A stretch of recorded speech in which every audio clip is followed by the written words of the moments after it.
नमस्कार मु doctor Shashwat Shubhankar associate professor pulmonary medicine department KIMS hospital.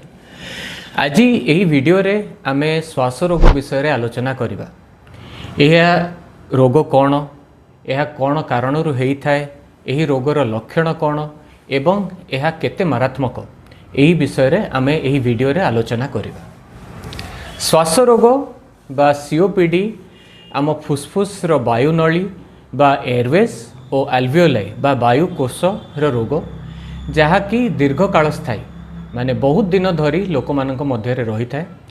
लोक माने साधारणतः रोगर लक्षण पाई कि ही डाक्तर पाखक आसी थांते। एबे आमे जानिबा श्वास रोग बा सीओपीडी हबार कारण गुड़िक कौन। जदि आमे प्राथमिक कारण देखिबा ताहा हेउची स्मोकिंग बा धूम्रपान। धूम्रपान करुवा व्यक्तिंकर परवर्ती समय रे सीओपीडी हबार चांसेस बहुत अधिका थाए। धूम्रपान जो गैस बा फ्यूम्स गुड़िक बाहरी थाए सेगुड़ाक श्वास नली रे इन्फ्लामेशन बा प्रज्वलन कराई थाए जहाँकि परवर्ती समय रे सीओपीडी रे परिवर्तन होता है। एमिति भी देखा जाइछि जे जो माने स्मोकिंग बा धूम्रपान करुवा व्यक्ति संस्पर्श रे भी आछन्ति सेमाने भी सीओपीडी डेवलप करिवार चांसेस आगुक रही थाए। एपरि भी देखा जाइछि जे गर्भवती महिला माने जदि स्मोकिंग बा धूम्रपान करती ताहले शिशु रे सीओपीडी बा श्वास रोग होबार चांसेस गुड़िक बढ़ी जाए। स्मोकिंग व्यतीत अन्य बहुत गुड़े कारण अच्छी जो कि श्वास रोग बा सीओपीडी हो पारे। ता भितर प्रथम है वायु प्रदूषण।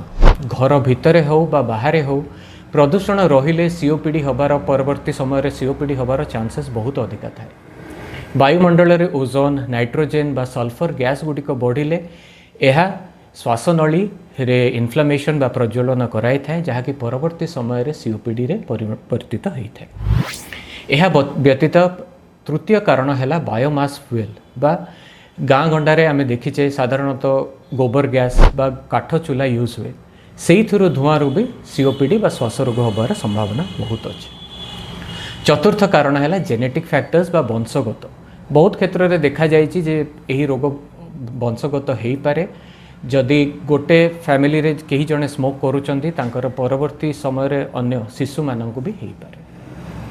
पंचम कारण है इन्फेक्शंस बा छुआ बेले बा शिशु बेले जदि आमको लंग्स रो बा फुसफुस रो इन्फेक्शन होता है, बहुत सांघातिक इन्फेक्शन होता है, ताहले परवर्ती समय रे एही शिशु माने सीओपीडी डेवलप करिवार चांसेस बहुत अधिका अछि।